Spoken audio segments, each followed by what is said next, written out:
Fact. Well, joining me now is the organiser of Black Lives Matter protests, Iman Ayton, former head of Royal Protection, Di Davis, and Talk TV presenter Sharon Osbourne over in Los Angeles. Sharon, great to have you on the programme. I don't know about you, I got about halfway through the first instalment of this wine-a-thon last Thursday and felt genuinely nauseous. I mean, I could feel vomit rising inside me. But also a sense of tedium. Like, we'd heard all this before with Oprah. Nothing really seemed that new.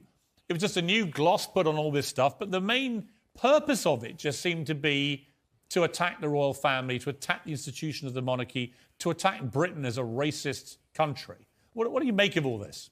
Good question. It was all very distasteful, Piers. I was totally bored by the whining. And, you know, the curtsy, the thing she said about medieval times, her lunch with the Queen was like medieval times, which, as you know, is a Disney-type entertainment place for kids. Yeah, right. And it's just so horribly disrespectful and just a wine fest. I mean, is the book going to be the same thing? Whining? Is there going to be no positive points? And that whole thing of him filming himself on the Freedom flight, they must have had that deal with Netflix done months before they ever left. So the whole thing was a setup. Why, unless you had a deal, why would you have done that filming of yourself on the plane and all of that? And also, what kind of freedom? Doing a video diary, what? Ladies and gentlemen, we got him. Yeah, and what kind of freedom is it if all you're doing is living in your California mansion with unbelievable privilege and wealth, and you're signing all these deals with companies who want their pound of flesh, and that pound of flesh is exclusively trashing your family? What do you mean by that? I mean, this is all they do. From the Oprah interview onwards, But all they've done is trash their families. Onwards is trash. But there's nothing about themselves, you know, and this is a great time for them to keep talking about their charity. But no. Boy. It's about them being these poor little children who are so much in love and how abused they've been. Their race, the way they act, everything has been, you know, abused by the public, by the press, by the royal family.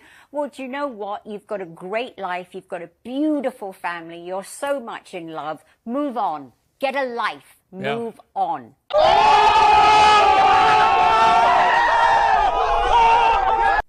And they just can't seem to, because their living is by telling their truth on the royal family. That's how they make their living. Appointment is immeasurable.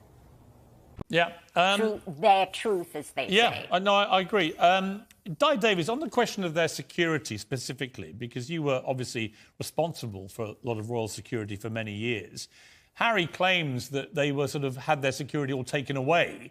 Is that even remotely likely to have been true? Good question. Well, no, the answer is absolutely not. The protection team followed them to Canada. It was when they moved from Canada to the United States, somebody far higher than I in my present role or my old role decided, along with a committee that decides this called RABAC, they decided that it was no longer sustainable for British police officers to continue. Okay. And I totally and utterly agreed. And can I say, the last time you and I spoke, we were talking about the lies that his Uncle Andrew put across. And here we are again, as an investigator, as you rightly have said, and many others. There are so much inconsistencies in this. There are so many half-truths. And my concern is, as I said, having had some information from Texas, as to the number of individuals there who have believed this hook, line and sinker. Fact. Yeah. And if you know your history of attacks on the royal family as I do, then you would start to realise this is potentially very serious indeed, not only for the royal family, but for a fixated person on either side to get in touch and cause, as it did with President Reagan, as it did with Her Majesty a Queen last Christmas, a man with a crossbow, etc., etc. What is he doing? Every year, over 1,000 referrals are made to the Fixated Threat Assessment Centre. Most of them are harmless, but amongst them there is a hardcore who could pose serious risk. And that's what I've been concerned about as a consequence of this nonsense that's been spewed out by these two and some of their supporters. Yeah, I completely agree. Okay, look, Imane, we've had a lot of, animated debate about this, and I completely respect a lot of the stuff that you've been saying. Okay. Vice versa. My issue with this is I'm not sure what the supposed end game is or how much more of this we're supposed to stomach. I mean, this is another 3 hours of trashing coming on Thursday, then the book, then a series of interviews around the book. This is just a never-ending stream of attacks on their own family.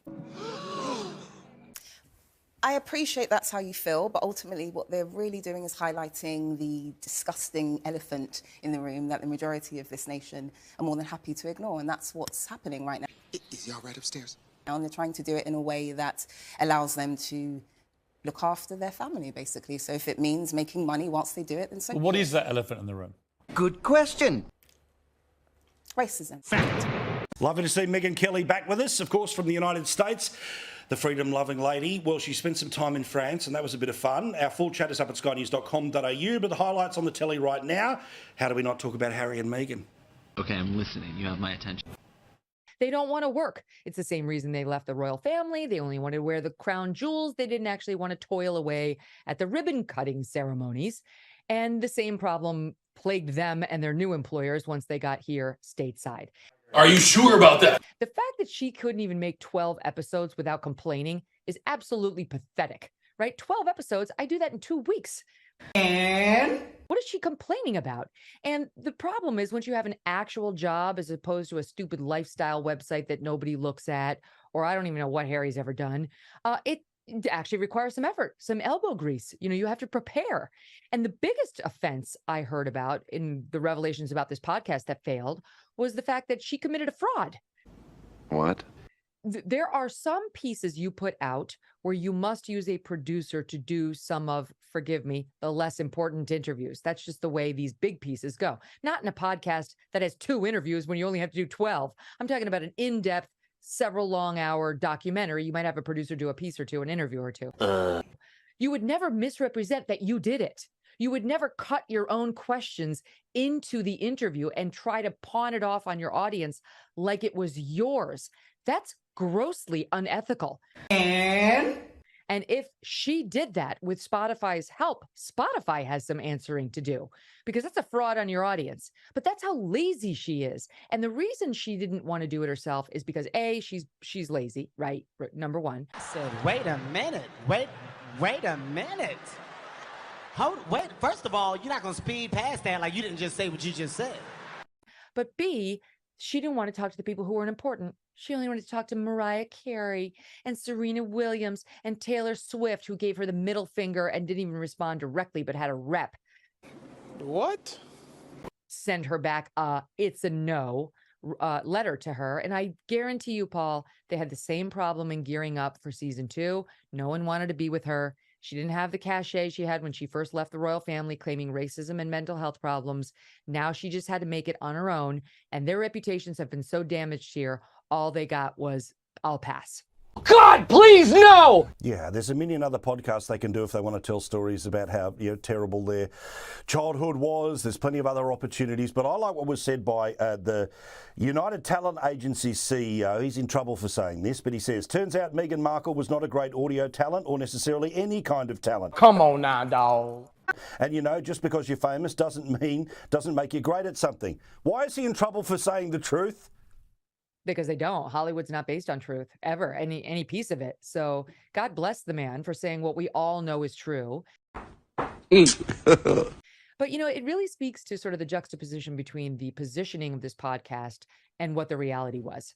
Her fake saccharine voice. Go back and look at the clip where Mariah Carey says to her, you're a diva too. She was saying to Mariah, you're a diva. Mariah said, you're a diva. And was my idol Is he all right upstairs? calling me out. Just the over-the-top dramatic. She was pathetic. She wasn't good at it. He was right. And so what did we see in the press? She got an award for like top podcast by some group I never heard of. That's how Hollywood, like the agents and the people around her, manipulate us, trying to make us believe this thing is a success. It's special. She's nailing it. And yet they weren't getting the downloads anytime after the first couple when people were tuning in because of curiosity. And they didn't get renewed because if there really was something special and award-winning about this thing, Spotify would have sucked up her laziness and put the team around her to make it successful. They didn't have the appetite because it was a loser and they knew it. I am the one, the way your son don't need. Joe Biden, of course, is a historic president because he's the only person who can fall upstairs. But he's also continuously lying about any knowledge to do with his son, and that's getting worse by the day. Whistleblowers who are genuinely brave, not the ones who just anonymously kept dropping against Trump, most of which was garbage. And then he was out there saying, God save the Queen. Another wonderful fortnight for the free world. God save the Queen, man. What do you mean by that? I don't have anything for you on that. I have no clue what was going on there. Why did he say that? Why does he say enjoy your senior year? Why does he say things like this? They come out of nowhere. And I do think, I used to go visit my Nana. My Nana lived on her own till she was 100. And when she turned 101, she had to go into the home, right, where she could get better medical care. Nice. And I heard things like that from some of her, colleagues in the senior citizens home. Fellow inmates. Right. I'm just saying that's the only time I've heard such nonsense get blurted out with absolutely no connection to what's happening in the room. Of course, the problem is he's the leader of the free world. Are you sure about that? Well, of course, the stress of the presidency, right? So we saw Barack Obama, fit bloke, go from sort of dark hair to grey hair in the space of his 8 years. This bloke starts as a corpse. What is the expectation of him at the end of 4, let alone 8? I've got 2 words for you. Okay. Kamala Harris. That's what truly strikes fear in the hearts of most Americans. And they need to get real honest with themselves about the fact that that's the reality if this guy gets reelected. It may not be death. I'm not wishing this man an untimely death. Of course not. But he is pushing 86 by the end of that second term. Fact. And we already see the mental deterioration. So he could be, pushed right out of office thanks to his cabinet members if he becomes incapacitated any further mentally. More than likely, if he gets reelected, they won't do that. We've seen what they've done with John Fetterman, this senator in the state of Pennsylvania who can't put 2 sentences together either. They just keep pushing him into the voting box so he can vote the way they want. Well, duh. So maybe they'll do that with Joe Biden. I don't know. But at this point, it does look a little like elder abuse to make this guy run again. He won't have a debate, even though 80% of Democrats want him to debate his Democratic challengers. He won't do it. And I really think their whole plan is working right now, Paul, which is get Trump to be the nominee on the GOP side. That'll motivate the voters, and Biden won't really have to run or put himself out there and put words together. Yeah, right. 100%. California always at the front of stupid things, and they've decided now to pass a new law that's... Yes. When you say things like that,